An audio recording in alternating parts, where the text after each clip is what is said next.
Hello viewers, welcome to education coverage. I hope आप सब ठीक हैं एंड आई होप टू कि जो लास्ट वीडियोस हम लोगों ने की थी आपके रिवीजन के लिए, जो आपका एग्ज़ाम हुए थे अभी टर्म 2 के, वो वीडियोस आपके लिए आपके एग्ज़ाम में हेल्पफुल रही होंगी। अब जो वीडियोस और सीक्वेंस होगी वो होगी क्लास मतलब जो एनसीईआरटी बुक्स हैं उनके लिए हम प्रॉपर एक्सरसाइज करने वाले हैं। आज की जो वीडियो है वो class 10th NCERT chapter 1.1 exercise 1.1 introduction video है। हम हर एक्सरसाइज से पहले एक इंट्रोडक्शन वीडियो रखेंगे। इंट्रोडक्शन वीडियो के अंदर हम लोग डिस्कस करेंगे उस एक्सरसाइज के अंदर कौन कौन सी चीज़ें आने वाली हैं, आपको कौन कौन सी थ्योरम्स आइडेंटिटीज़ के बारे में पता होना चाहिए ताकि वो जो क्वेश्चंस हम लोग करेंगे उनको आप ज़्यादा अच्छे से समझ पाओ। क्योंकि एक्सरसाइज के जो क्वेश्चंस हैं उनके बीच में मैं ये सब चीज़ें डिस्कस नहीं कर सकता, ठीक है, क्योंकि उससे क्वेश्चन भी लेंदी हो जाएगा, मतलब क्वेश्चन का जो हम लोग टाइम देने वाले हैं वो भी ज़्यादा हो जाएगा, प्लस एक्सरसाइज का भी जो टाइम है वो भी बढ़ जाएगा। इसलिए आपको एक प्रीवियस नॉलेज होनी चाहिए हर एक्सरसाइज से पहले। वो प्रीवियस नॉलेज जो आपकी होगी वो हम इसमें डिस्कस करेंगे, ठीक है। तो चलिए शुरू करते हैं। इस एक्सरसाइज के इंट्रोडक्शन वीडियो में सबसे इंपॉर्टेंट टॉपिक है हमारे पास यूक्लिड डिवीजन लेमा, जिसे हम शॉर्ट फॉर्म में ईडीएल भी कहते हैं, ठीक है। ये एक थ्योरम है बेसिकली 1.1 एनसीईआरटी में दी हुई है, और जो यूक्लिड थे वो एक मैथमेटिशियन थे, उन्होंने ये थ्योरम दी है।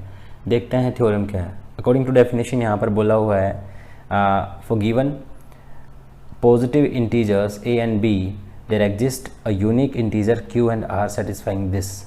डेफिनेशन बहुत सिंपल सी है कि अगर हमारे पास दो पॉजिटिव इंटीजर्स गिवन है a and b, ठीक है, तो उनके लिए दो यूनिक इंटीजर्स क्या होते हैं, मतलब वो चेंज नहीं होंगे, ठीक है। ऐसा नहीं है कि उनकी पॉसिबिलिटीज़ ज़्यादा हैं, कुछ और भी आ सकता है, जैसे मान लो 3 और 4 आ रहा है तो वहाँ पर 3 और 7 भी आ सकता है। यूनिक है मतलब वो एक ही है, ओनली वन आंसर, ठीक है।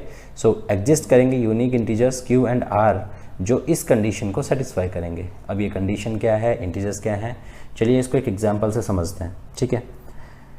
एग्जाम्पल हमारे पास है, जैसे मान लो मैंने यहाँ पर ले रहा हूँ एक नंबर 25 और एक नंबर 7, ऐसे ही मैंने पिक किया है। आप भी कोई भी दो पॉजिटिव इंटीजर्स आप लोग पिक कर सकते हैं, एनी वन यू लाइक। मैंने यहाँ पे 25 और 7 लिया है। So it's saying that it should be satisfy the condition, it must be satisfy the condition a is equal to b q plus r. So a जो यहाँ पर होता है वो बिगर नंबर के लिए होता है एंड दैट इज़ b। सो मैं क्या लिखने वाला हूँ, 25 is equal to 7।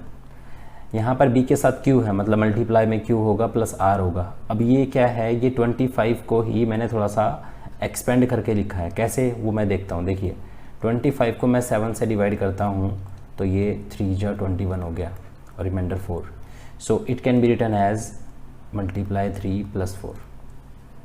I hope आपको समझ आया होगा। ध्यान से देखिए, 7 3 जा 21 प्लस 4 25।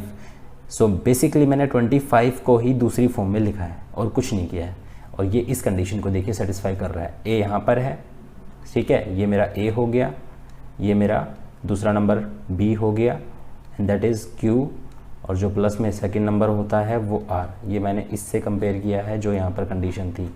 इस कंडीशन को आप यहाँ पर देख सकते हैं, आपको पता चल जाएगा a कौन है, b कौन है, q कौन है और r कौन है, ठीक है। एग्जाम्पल से आपको अच्छे समझ में आ गया होगा। ये हर पॉजिटिव इंटीजर्स के लिए ट्रू होता है, आप कोई भी पिक कर सकते हैं, एनी वन यू लाइक। आप उसे टेस्ट करेंगे, आपको हमेशा ऐसी एक फॉर्म देखने को मिलेगी। इससे आगे एक छोटी सी चीज़ और दे रखी है बट वो इम्पोर्टेंट है, इसलिए उसके बारे में भी डिस्कस कर लेते हैं। वो ये है कि यहाँ पर जो ये नंबर है हमारा r, ठीक है, ये जो लास्ट में हमारा रिमाइंडर कह सकते हो आप, ये जो r हमारा यहाँ पर आया है 4, इसके बारे में बताया है कि जो r होगा वो लेस देन b होता है and it can be equal to और ग्रेटर देन 0, ठीक है।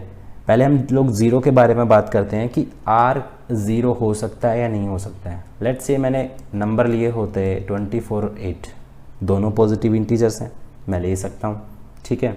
तो मैंने अगर 24 और 8 लिया होता तो मैं इसको कैसे लिखता, मैं लिखता 24 is equal to 8 multiply 3 and plus remainder क्या होता 0। आप इसे डिवाइड करके देख लीजिए, ऐसा ही बनेगा। जैसे लास्ट टाइम रिमाइंडर 4 आया था, इस बार रिमाइंडर 0 आएगा।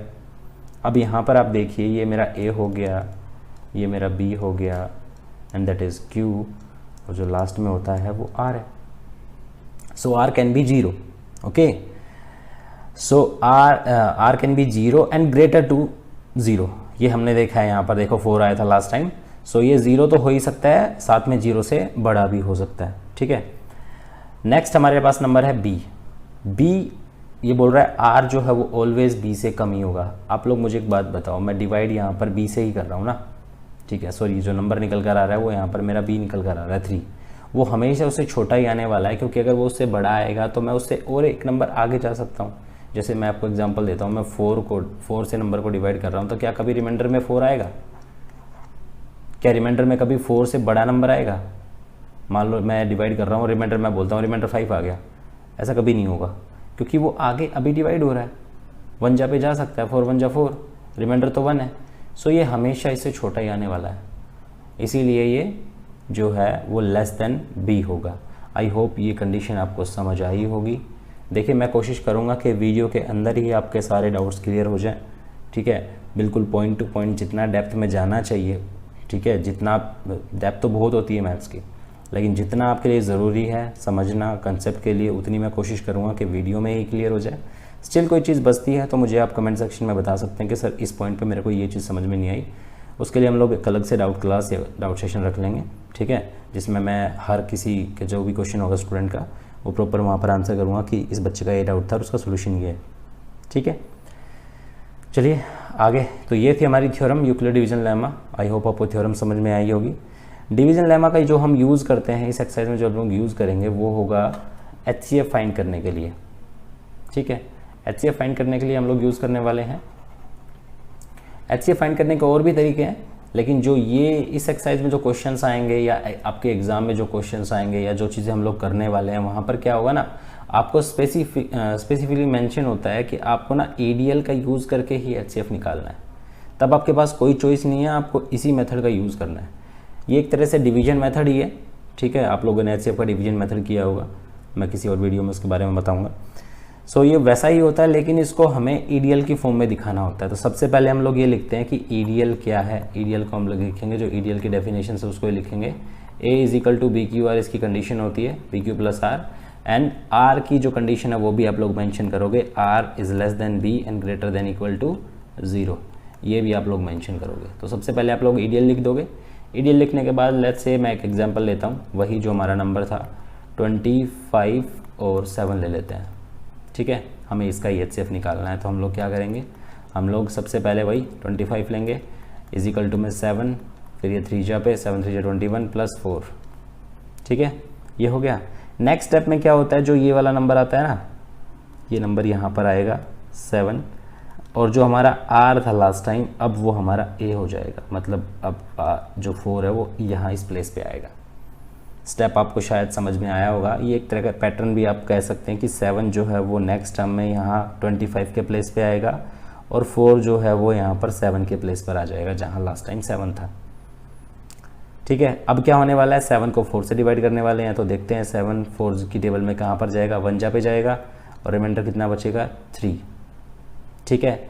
अगेन वही स्टेप रिपीट होगा। अब जो 4 है वो 7 के प्लेस पे आएगा यहाँ पर, और जो 3 है वो 4 के प्लेस पर आएगा यहाँ पर। आई होप आपको समझ आ रहा है। अब हम 3 से डिवाइड करने वाले हैं, सो 3 1 जा 3, और रिमाइंडर कितना होगा 1। ये तब तक चलेगा जब तक रिमाइंडर 0 ना आ जाए, ठीक है। अभी देखिए आगे क्या होगा। अब जो 3 है वो इसके प्लेस पर जाएगा, और यहाँ पर क्या आएगा 1, ठीक है। 1 से हम लोगों ने डिवाइड किया, प्लस में 0 आ गया यहाँ पर, ठीक है। अब यहाँ भी एक बच्चों को कन्फ्यूजन रहता है कि यहाँ HCF कौन सा है, यहाँ 3 भी है, यहाँ 1 भी है, यहाँ 3 है, और यहाँ 0 है। यहाँ पर हमारे पास 4 डिजिट्स हैं, बेसिकली 3 डिजिट्स हैं, 1 0 और 3। इनमें से HCF कौन सा है? बच्चे इसमें अक्सर गलतियाँ करते हैं, ठीक है। मैं आपको बता देता हूँ क्लियर। HCF आप लोग नंबर के प्लेस से नहीं, बच्चों को क्या लगता है ना, जो सेकंड नंबर पे आता है वो HCF होता है, ऐसा वो मान लेते हैं। ऐसा नहीं होता। HCF वो होता है जिससे आपने लास्ट स्टेप में डिवाइड किया है। आई एम रिपीटिंग, HCF वो होता है जिससे आपने लास्ट स्टेप में डिवाइड किया है। ये वाला जो स्टेप था, इसमें मैंने इस नंबर को, इसको तो मैं डिवाइड ही करता हूँ, तो ये तो HCF है ही नहीं। सो इस तरह से आप HCF फाइंड कर सकते हैं, ठीक है। HCF के अलावा यहाँ पर कुछ क्वेश्चंस और आएंगे एक्सरसाइज में, जिनके बारे में हम क्वेश्चन में ही जिससे रिलेटेड ना क्वेश्चन जब हम करेंगे तो अच्छे से मैं एक्सप्लेन कर पाऊँगा, क्योंकि अभी हम लोग क्वेश्चन करने गए तो वो एक्सरसाइज के क्वेश्चन ही हो जाएंगे, ठीक है। लेकिन मैं थोड़ा बता देता हूँ। उसमें हमारे पास हो सकता है ना कि EDL की फॉर्म में ही नंबर्स आते हैं और हमें प्रूव करना होता है या शो करना होता है कि ये ना इवन पॉजिटिव इंटीजर्स हैं या ओड पॉजिटिव इंटीजर्स हैं। जैसे आपका यहाँ पर 3Q 3Q+1 3Q+3, ये आपको बोल सकता है कि शो करो ये ओड पॉजिटिव इंटीजर्स होंगे। यहाँ पर 4Q जो है वो बोल सकता है कि इवन पॉजिटिव इंटीजर्स होंगे। कई बार इनके स्क्वायर्स और क्यूब को किसी और फॉर्म में शो करना होता है, प्रूव करना होता है। तो वो क्वेश्चंस करेंगे तब मैं आपको अच्छे से एक्सप्लेन करूँगा। सो इंट्रोडक्शन वीडियो में इतना ही, ठीक है। HCF कैसे फाइंड करना है बेसिकली वो आपको ध्यान रखना है, जो मैंने एक्सप्लेन कर दिया पूरा एक एग्जांपल लेके। नंबर कोई भी हो, स्टेप्स यही रहेंगे, बस कैलकुलेशन थोड़ी सी वेरी करेगी और कोई चेंज नहीं आने वाला। इसके अलावा जो थ्योरम थी आपके एग्ज़ाम में बेसिकली थ्योरम पूछी जाती है, तो आपको थ्योरम में बस इतना ही लिखना होता है, ये यहाँ से गिवन से स्टार्ट होगा और ये कंडीशन पे ख़त्म हो जाएगा। वो आपके एग्ज़ाम पर्पज़ से हो गया, और जो ये इसकी एक्सप्लेनेशन थी वो मैंने आपको दे दिया ताकि आपको थ्योरम समझ में आ जाए एक्चुअल में थ्योरम क्या है, ठीक है। एग्ज़ाम और आपके कंसेप्ट दोनों इंपॉर्टेंट हैं, तो हमें सिर्फ एग्ज़ाम पे ध्यान नहीं देना है और हमें सिर्फ कंसेप्ट पे भी ध्यान नहीं देना है, हमें दोनों चीज़ों को साथ में लेकर चलना है। इसलिए मैं दोनों एक्सप्लेन किए हैं आपको। एक और चीज़ हो सकता है ये आपके ना डिलीटेड सिलेबस से, और मैं भी ये डिलीटेड से ही है, बट मैं अभी वो चीज़ें नहीं देख रहा हूँ। मैं अभी देख रहा हूँ कि हमें ना एटलीस्ट एक बार आपकी NCERT को कंप्लीट कवर करना है, क्योंकि बहुत से बच्चे ऐसे हैं जो कंप्लीट करने वाले हैं, और मैं भी आप लोगों को सबको यही बोलूँगा कि आप एटलीस्ट एक बार अपनी NCERT बुक को कंप्लीट कीजिए, क्योंकि ये टॉपिक्स आप लोग दोबारा आगे की क्लासेस में नहीं देखने वाले, ठीक है। देखने का मेरा मतलब है कि वो टॉपिक्स आएंगे नहीं, लेकिन ये यूज़ हो सकते हैं। सो आपके कंसेप्ट आपके कंसेप्ट को स्ट्रॉन्ग करने के लिए, आपकी नॉलेज के लिए इनका आपको जानना ज़रूरी है, ठीक है। आप 12th में जाकर आप 10th की बुक्स पे दोबारा ध्यान देने के लिए आपके पास टाइम नहीं होगा, ठीक है। और आपको ज़रूरत पड़ती है कहीं, तो आप दोबारा इसके ऊपर टाइम वेस्ट करने से अच्छा है आप अभी इस पर ध्यान दीजिए, ताकि आपको आगे कोई प्रॉब्लम ना आए। जब आपके एग्ज़ाम पास में आ जाएंगे तो आप अपने एग्ज़ाम के सिलेबस पे फोकस कर सकते हैं, बट अभी एग्ज़ाम में थोड़ा टाइम है।